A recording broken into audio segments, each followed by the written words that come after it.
ជំរាបសួរបាទជួបគ្នាទៀតហើយជាមួយ Social Learning បាទថ្ងៃនេះ Social Learning នឹងបង្ហាញអ្នកនរគ្នា for free គឺអត់គិតថ្លៃអំពីមូលដ្ឋានគ្រឹះដំបូងនៃ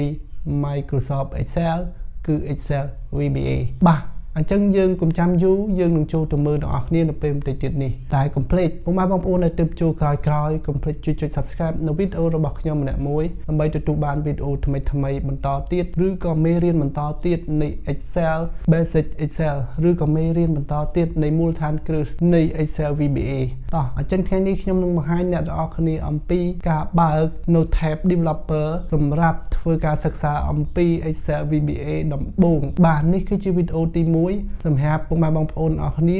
មើលអំពីមូលដ្ឋានគ្រឹះនៃ Excel VBA បាទតោះយើងទៅមើលការបើក tab Developer នៅក្នុង Excel យើងទាំងអស់គ្នា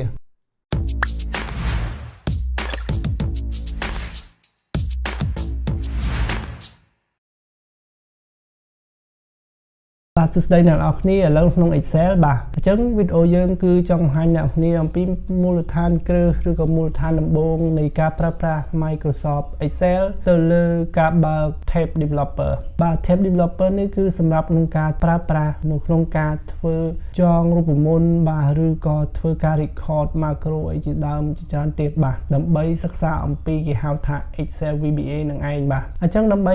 បើកបានឥឡូវខ្ញុំអត់មានទេបាទ Excel អ្នកនរគ្នាប្រហែលជាអត់មានដែរដើម្បីបើកបាននៅ tab Developer ហ្នឹងដើម្បីសិក្សាអំពី Excel VBA យើងតោះយើងចូលទៅមើលបាទអញ្ចឹងយើងដើម្បីបើកយើងចូលទៅកាន់ file អ្នកនរគ្នានេះ file នេះនឹងចូលទៅកាន់ file នឹងមកនេះ file ផ្នែកជ្រុងខាងឆ្វេងផ្នែកខាងលើនេះចុច file នឹងមកបាទ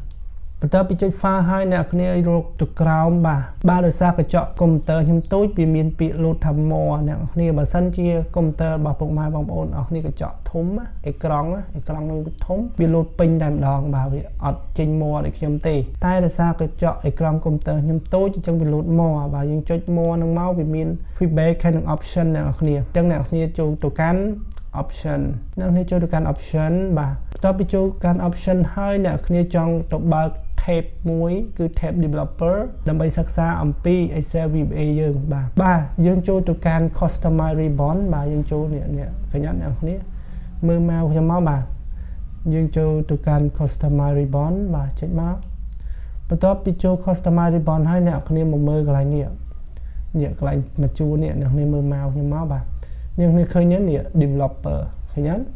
អ្នកគ្នាចុច tick វាមកអ្នកគ្នាបាទចុច tick លើ Developer នឹងមកបាទបន្ទាប់ពីចុច tick ហើយអ្នកគ្នាត្រូវចុចពី OK ផ្នែកខាងក្រោមនេះបាទអញ្ចឹងអ្នកគ្នាបើសិនជាអ្នកគ្នាអត់ទាន់ tick អ្នកគ្នាត្រូវចុច tick បន្ទាប់មកអ្នកចុច OK បាទអ្នកចុច OK មកបាទបន្ទាប់ពីចុច OK ហើយអ្នកគ្នាឃើញហើយបាទឥឡូវយើងមាន tab មួយទៀតគឺ tab Developer បាទ tab Developer នេះគឺសម្រាប់នៅក្នុងការប្រើប្រាស់ Excel VBA យើងបាទក្នុងការចងរូបមន្តចងអីប្រើ tab ប្រើអីនឹងឯងបាទអញ្ចឹងវីដេអូនេះខ្ញុំគ្រាន់តែបង្ហាញអ្នកនរគ្នាអំពីការបើក tab Developer ហ្នឹងដើម្បីសិក្សាមូលដ្ឋានមួយចំនួនដំបូងនៃ Excel VBA បាទអញ្ចឹងបើកុំព្យូទ័រពុកម៉ែបងប្អូនអត់មានទេពុកម៉ែបងប្អូនទៅបើក Excel តាមដែលខ្ញុំប្រាប់នឹងមកបាទឥឡូវខ្ញុំចាក់ម្ដងទៀតបាទអ្នកគ្នាអត់មានអ្នកគ្នាចូលអត់មានអាហ្នឹងណាអ្នកគ្នាចូលទៅកាន់ file ចូលកាន់ file បើសិនជាកុំព្យូទ័ររបស់ពុកម៉ែបងប្អូននៅក្រង់ធំកន្លែងហ្នឹង load មកឃើញទាំងអស់អញ្ចឹងយើងចូលទៅកាត់ more បើធំអ្នកគ្នាឃើញ option ហ្មងបាទអញ្ចឹងអ្នកគ្នាចុច option មកតោះមកអ្នកគ្នាយកពាក្យថា Customize Ribbon បាទតោះមកអ្នកគ្នាចុច tick កន្លែងនេះមកបាទនេះកន្លែង developer ហ្នឹងបើសិនជាអត់មានយើងចុច tick មកបាទអញ្ចឹងនិយាយអញ្ចឹងពុកម៉ែបងប្អូនប៉ុន្តែយើងបើកហើយមិញហ្នឹងខ្ញុំគ្រាន់តែចង់បញ្ជាក់ពុកម៉ែបងប្អូនទេតោះពី tick ហើយអ្នកគ្នាចុច OK មកបាទแล้วខ្ញុំចុច OK ទេព្រោះខ្ញុំបានបើកឲ្យអស់ហើយបាទអញ្ចឹងវីដេអូនេះគឺមានតែប៉ុណ្ណឹងបង្ហាញពុកម៉ែបងប្អូនអំពីការបើក tab មួយគឺ tab Developer សម្រាប់សិក្សា Excel VBA បាទអ្នកនរគ្នាបាទនេះគឺជាមូលដ្ឋានគ្រឹះនៃការសិក្សា Excel VBA បាទដំបូងអ្នកនរគ្នាត្រូវធ្វើការបើក tab នៅក្នុង Excel យើងគឺ tab Developer ជាមុនសិនបាទខ្ញុំសង្ឃឹមថាវីដេអូនេះគឺជាមេរៀនមួយសម្រាប់អ្នកនរគ្នាបាទខ្ញុំសង្ឃឹមថាជួបពុកម៉ែបងប្អូនអរគ្នានៅវីដេអូក្រោយបាទសូមអរគុណសូមជម្រាបលា